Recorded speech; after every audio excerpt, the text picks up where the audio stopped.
This is Connor. Hi, and welcome back to the Wild Stang Radio Sports Hour at Stevenson University, where in this week we will cover Week 6 in the NFL and the MLB playoffs. Let's start with the biggest story of today in general, which is the Titans firing head coach Brian Callahan after just 23 games with the squad. And this has become a common trend in the NFL, is having this quick leash on coaches with young quarterbacks, and I don't really get it. I don't understand how it's become such common, how this is happening over and over again to young quarterbacks who are getting drafted high to bad teams, and all of a sudden the coach is pulled out middle of the first year and you expect the quarterback to end up being good. I don't understand what organizations are doing. This has become a really common thing. If you don't believe me, let's look back at the past four now, number one overall picks. Trevor Lawrence, first year he gets drafted. Urban Meyer's the head coach. Everybody remembers how that one ended a couple weeks into the season. Bryce Young, Frank Reich is the head coach. He's gone after one season. Caleb Williams just last year. Eberflus was the head coach. He's gone after just 1 year. He's the defensive coordinator in Dallas now.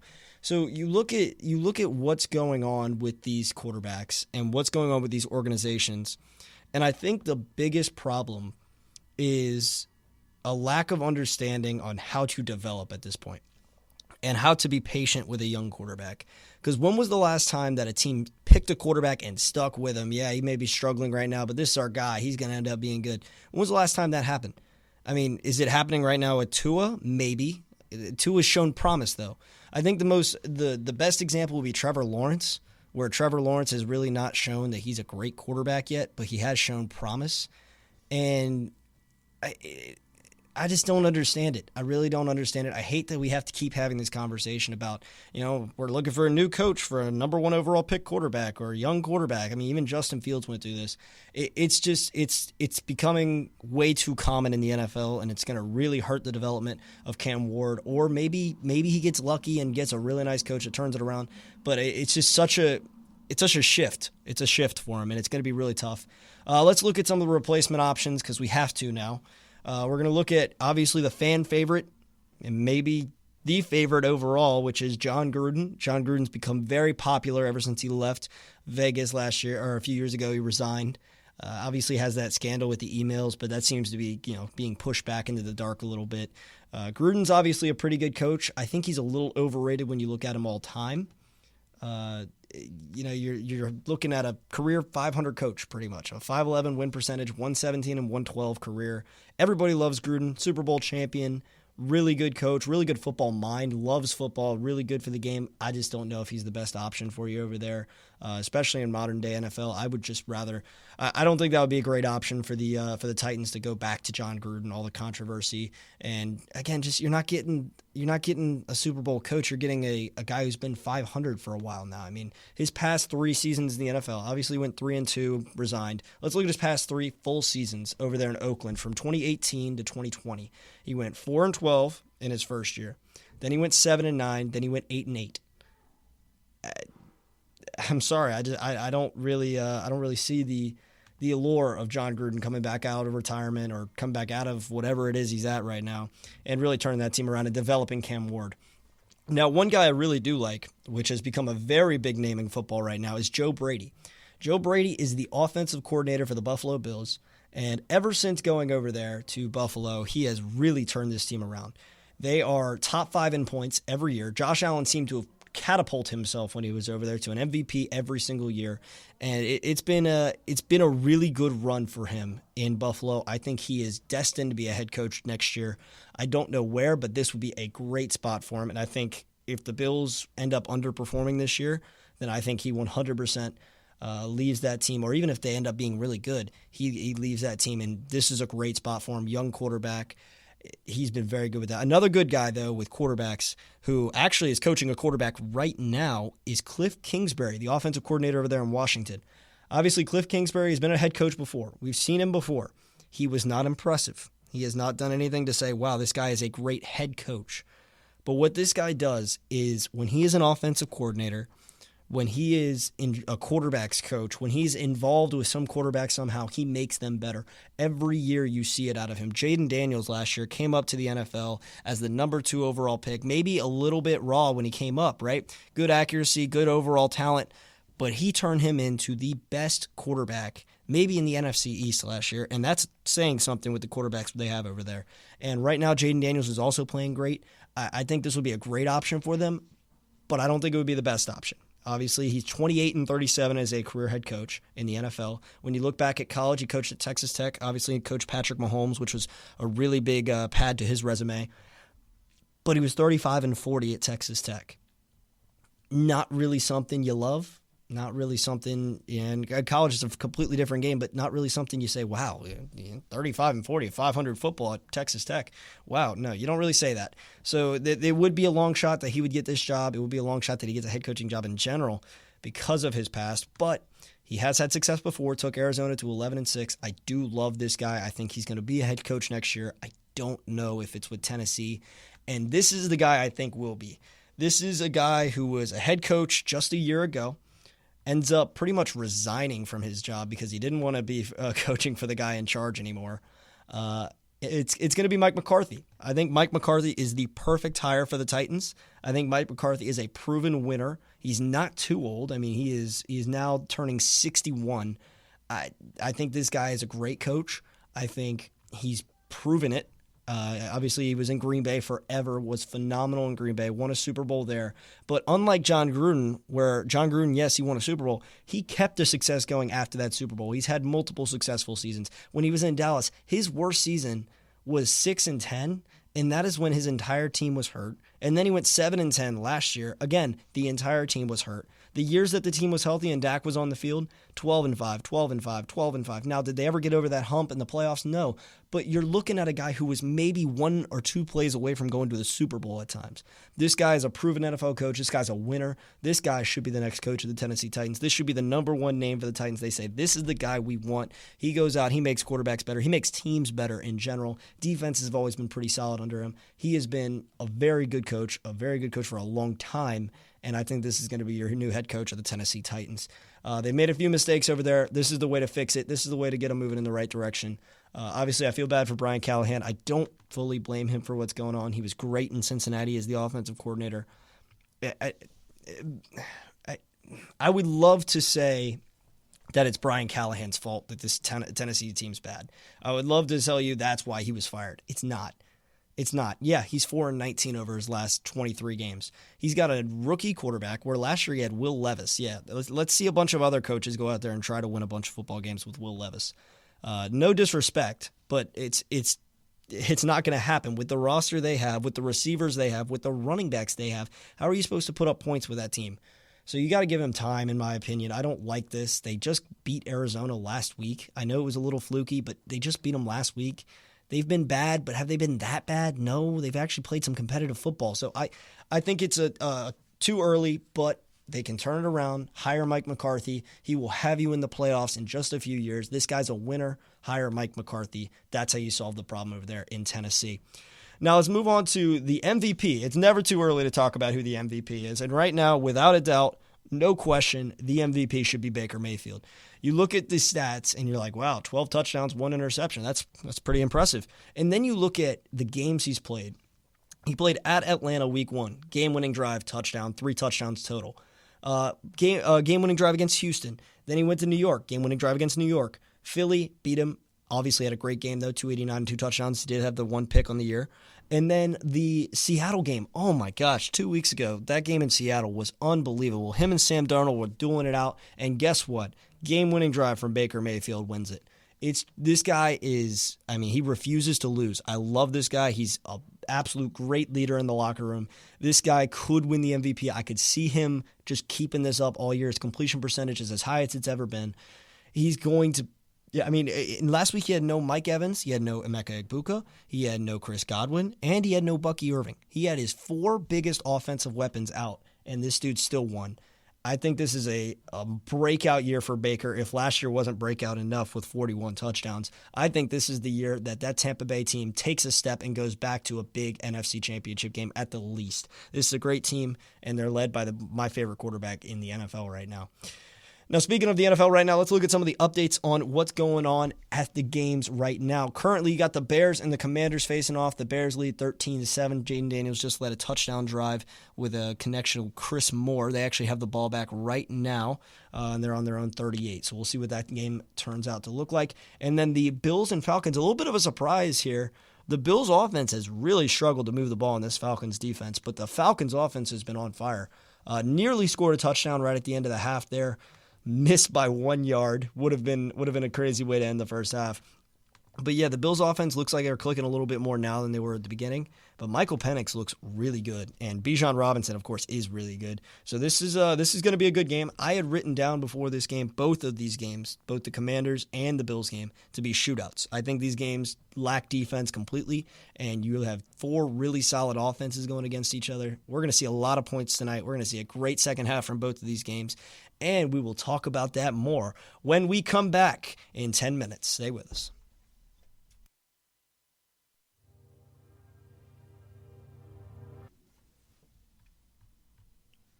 Welcome back to Stevenson Sports Hour with Connor High, where we are covering Week 6 in the NFL. Let's take a quick look back at the games going on right now, starting with the Bills and the Falcons. Falcons have the ball up by 7 on the 46 with 1:05 to go in the third quarter.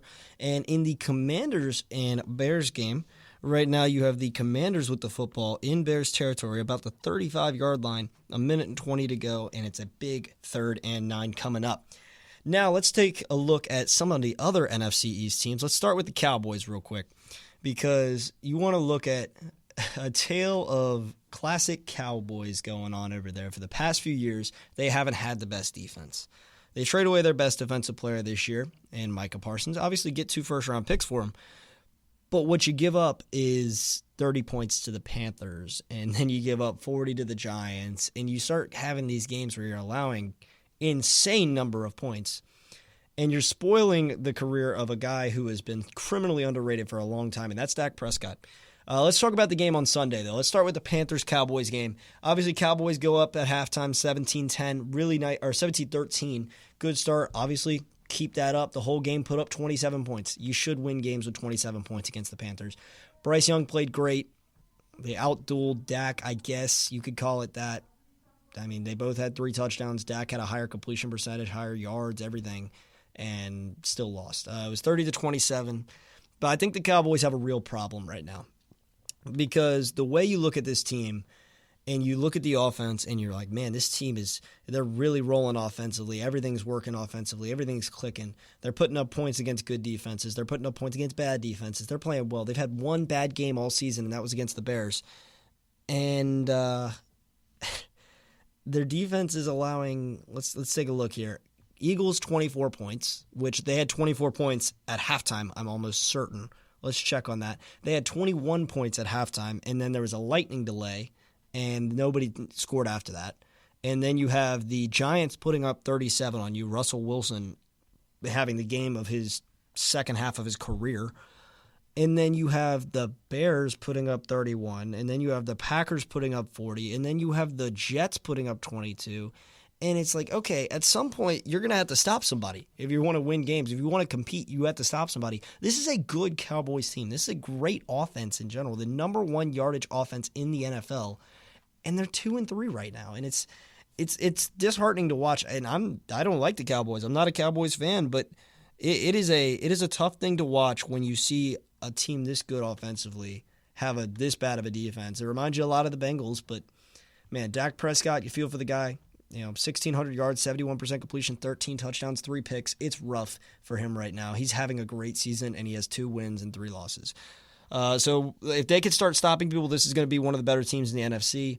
If they can't, they're just going to look like the Bengals did last year and finish 7-9 or something like that, or 7-10, and just have an insanely good offensive repertoire. I mean, you got CeeDee Lamb coming back next week. Javonte Williams has been phenomenal. Jake Ferguson's having a really nice season. Everybody over there is playing well offensively, and nobody's having a good defensive season. So the Cowboys need to figure it out. If they're going to compete, The Panthers, obviously, big game for them. Nice win. Bryce Young, 3 touchdowns. Looked really good in the second half. Ted McMillan has his first 2 touchdowns. He looks polished. He looks like an NFL wide receiver already. And Rico Dowdle, wow. Rico Dowdle, it started the year, as the 3rd string running back over there in Carolina, and automatically 200 scrimmage yards in back-to-back games. Nobody else in the league has done that this season or in the past 2 seasons. It's pretty impressive to watch for Rico Dowdle right now. And to do it against his former team, too, he told him before the game to buckle up, and man, did he mean it. What a game for him. 30 carries, 183 on the ground, and 4 catches for 56 and a touchdown through the air. What a game. What a start for Rico Dowdle coming back and just playing really well for the Panthers. We'll see how that plays out for the rest of the season. Now let's look at one of the other big games. Chiefs, Detroit Lions. This game came in about even. People were betting 50-50 on this because nobody expects the Chiefs to go to 2-4, and neither did the Chiefs.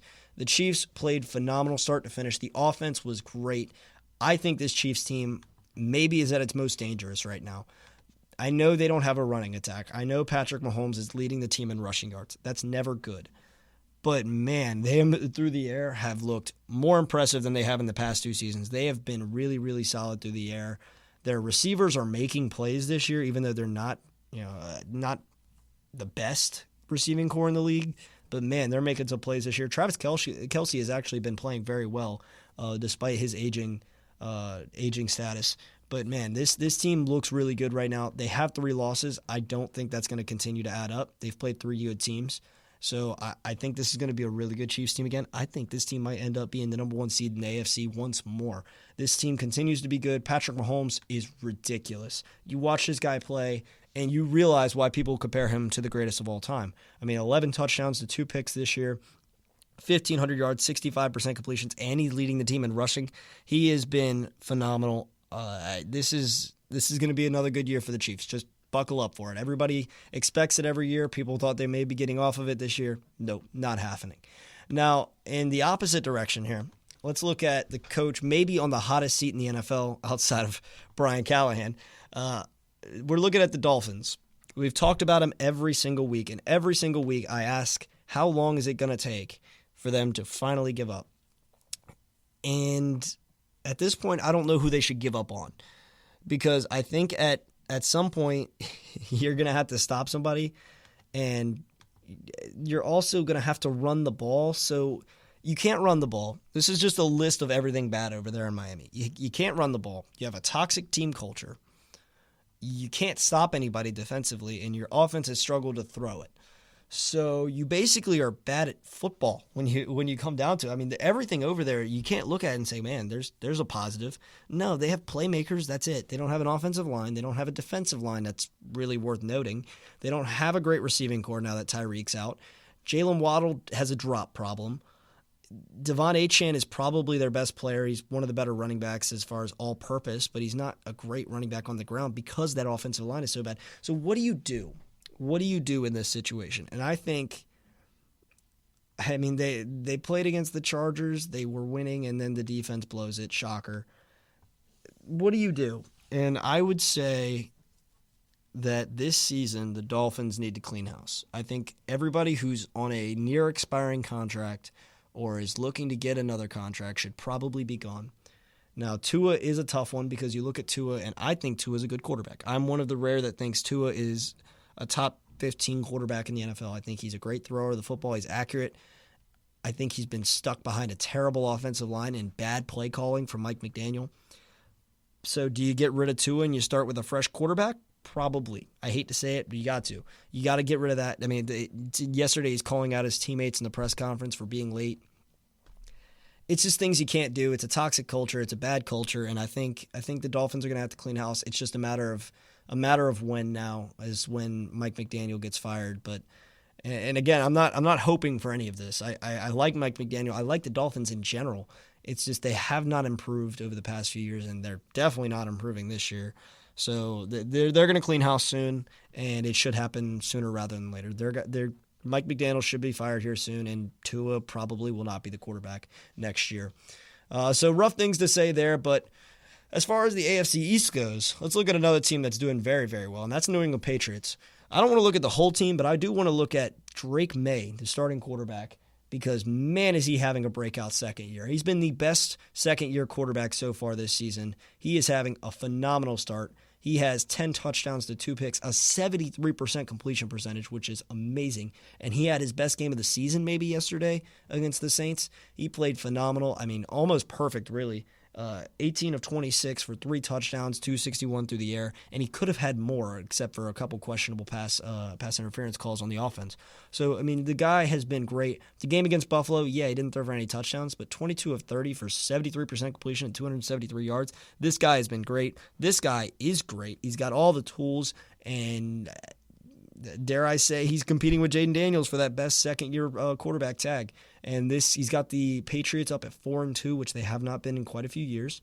So this is going to be a very cool thing to watch throughout the year, to see if he keeps developing, see if he keeps it up, and see if they really do have something over there in New England with Mike Vrabel, who is another proven winner, who I love Mike Vrabel. I think he's doing a phenomenal job over there, and I think they have a chance to compete with the Bills for that top spot in the AFC East.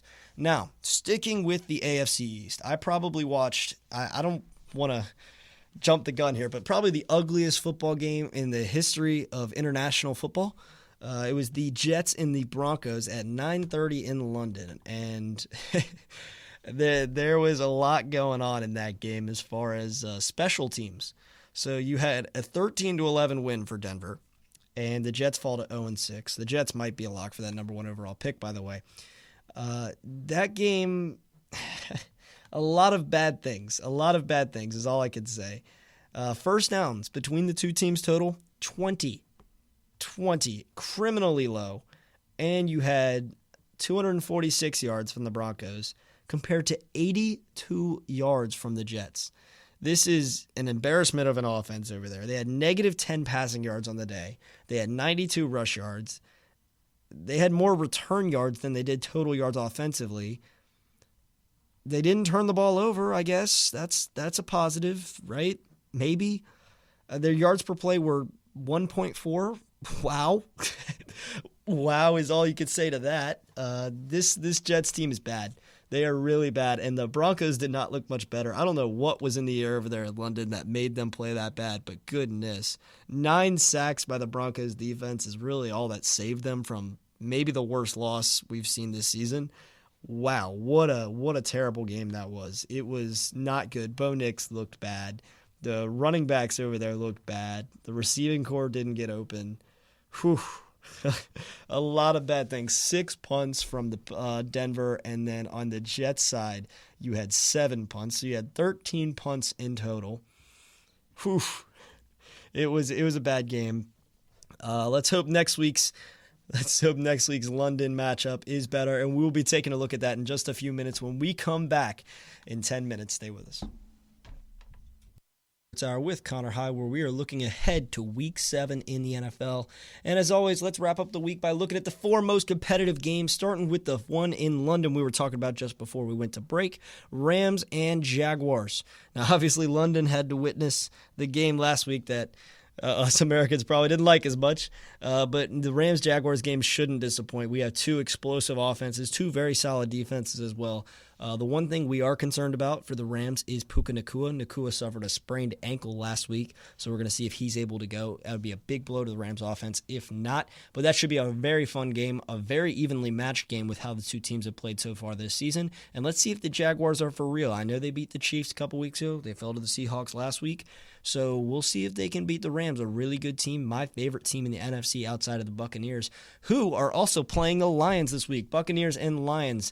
I want to take a quote that Dan Campbell said about the Chiefs last week. He said if the Lions were to beat the Chiefs, they need to score 30. They need to put up points and make the other team stop them, and they didn't. They put up 17 points, and what did the Chiefs do? Chiefs put up 30. So I think he should take that quote from last week, bring it into this week. You're playing Baker Mayfield. You got to score 30, and I would dare to say you got to win by 2 scores. You can't give Baker Mayfield a chance to get the ball to end the game. Win by 2 scores, put him down a lot. And if you can get him behind, get him 10 points behind with 2 minutes to go, you're going to win that game, obviously. I mean, that's where all teams want to do. But this is what you need to do with how he's playing so far. Get him to make a huge comeback. Don't let it be a 3 or 7 point game. It's got to be a 10, 14, maybe 20 point game.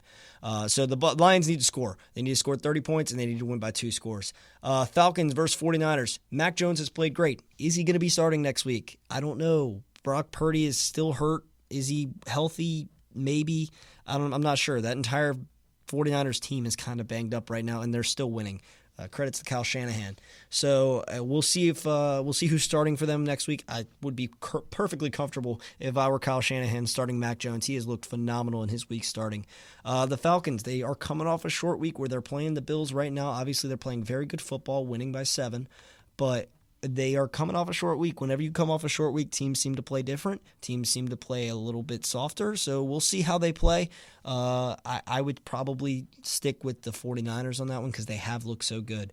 But my favorite game next week, as always, this is just going to be a really fun one to me. Commanders-Cowboys. Now, I know I just said teams coming off short weeks usually play different. Now, the difference is they're playing the Cowboys defense. You're going a phenomenal Commanders rushing attack versus a terrible Cowboys defense, and then a Cowboys offense that's really good through the air versus a Commanders defense that's not so good through the air. So this is going to be a really good matchup. I would expect a lot of points to be scored. You're looking at 2 MVP candidates going at each other this year, Dak and Jaden Daniels. I think that's going to be a really fun game. A ton of points. Bet the over if you can. So I can't wait to see that one.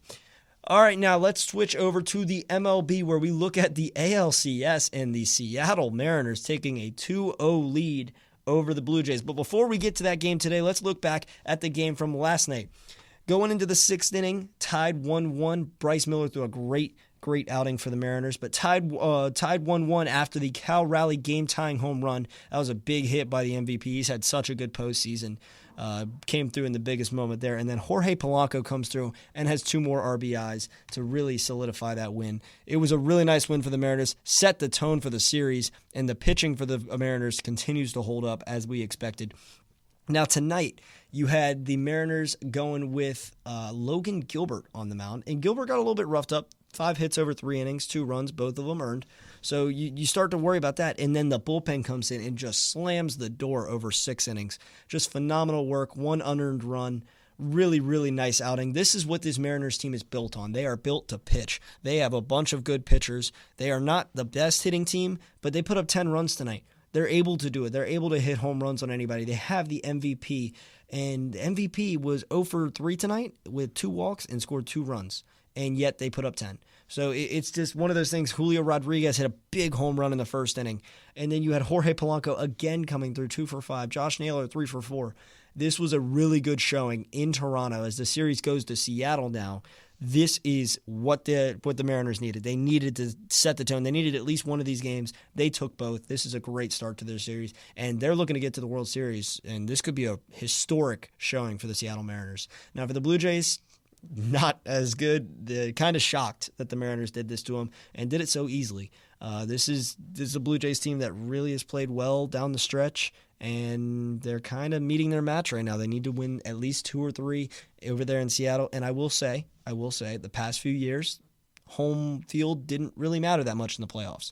A lot of times, teams will win all 3 on the road, and that is an interesting thing as they go back to Seattle there, but.